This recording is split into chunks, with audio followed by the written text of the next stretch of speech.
उत्तर प्रदेश में पिछले महीने नेम प्लेट को लेकर शुरू हुआ विवाद अभी थमा नहीं। योगी आदित्यनाथ सरकार की राह पर चलते हुए हिमाचल प्रदेश की कांग्रेस सरकार ने भी अहम फैसला लिया है। अब हिमाचल प्रदेश में भी रेहड़ी पटरी वालों और होटल मालिकों को अपनी दुकानों के आगे नेम प्लेट लगानी होगी। हालांकि सुप्रीम कोर्ट के हस्तक्षेप के बाद उत्तर प्रदेश में नेम प्लेट लगाने पर बैन लगा दिया गया था। सुखू सरकार में लोक निर्माण मंत्री विक्रमादित्य सिंह ने इसका ऐलान किया। इसके लिए तमाम स्ट्रीट वेंडर्स को पहचान पत्र जारी किया जाएगा। इस फैसले के पीछे वजह ग्राहकों के लिए पारदर्शी व्यवस्था बनाना है। विक्रमादित्य सिंह ने कहा था कि जितने भी स्ट्रीट वेंडर्स हैं जो कोई या सामान या खाने पीने की चीजें बेच रहे हैं, उन पर ध्यान जाएगा। वो अच्छी हाइजीनिक चीजें बेचे, इस पर फूड सप्लाई विभाग के कर्मचारी ध्यान रखेंगे। जिस तरीके से उत्तर प्रदेश में रेहड़ी पटरी वालों के लिए अनिवार्य किया गया है कि उनको अपना आईडी लगानी होगी, इस तरह यहाँ भी स्ट्रीट वेंडर्स के लिए नियम लाने पर विचार किया जा रहा है।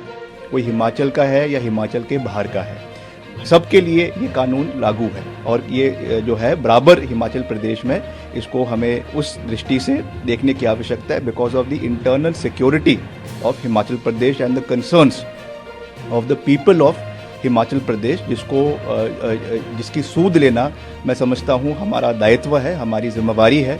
और अभी जब पूरा ये घटनाक्रम हिमाचल प्रदेश में हुआ था, उस समय विधानसभा के सभा पटल पर भी हमने ये बात रखी थी। मुख्यमंत्री जी ने भी ये कहा था कि एक ऑल पार्टी इसमें जो है बॉडी कॉन्स्टिट्यूट करी गई है, जिसमें विपक्ष के विधायकों को भी लिया गया है, पक्ष के विधायकों को भी लिया गया है, मंत्रियों को भी लिया गया है, और एक लॉन्ग टर्म सोल्यूशन जो है वो स्ट्रीट वेंडिंग का हम निकालेंगे, ताकि इस तरीके की परिस्थितियां भविष्य में ना बने।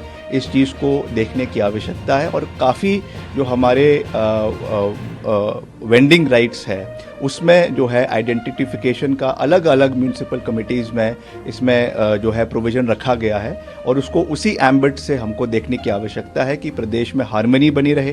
प्रदेश में जो एक मैं समझता हूँ एप्रीहेंशन प्रदेश के लोगों का है, उसको भी चेक रखा जाए।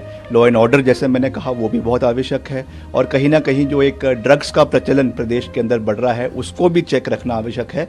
इस पूरे दृष्टि से जो है ये इसको देखने की आवश्यकता है। ये तो अलग अलग जितने भी म्यूनिसिपल कमिटीज़ है या जितने भी वेंडिंग जोन्स है, और वैसे भी शॉप्स में भी ये चीज़ होती है कि आपको जो है अपनी आइडेंटिफिकेशन एज ए नॉर्मल जो भी आपका रजिस्ट्रेशन नंबर है या so on and so forth that is displayed, उसमें कोई भी उस तरीके की चीज़ नहीं है।